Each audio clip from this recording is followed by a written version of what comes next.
Ilveskissat 9, Timor Inapsa.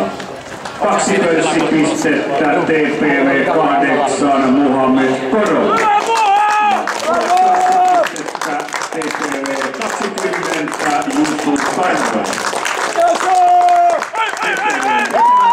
Palkitsee kummankin joukkueen parhaan pelaajan. Palkintojen jakamassa tänään Pertti Ikävalko ja Markku Helenius. Laatupalkinto Virtasen laadukkaat pystit saavat vierasjoukkueesta 9 Timor Inapsa. Ja TPVstä numero 20 Jussu Karva.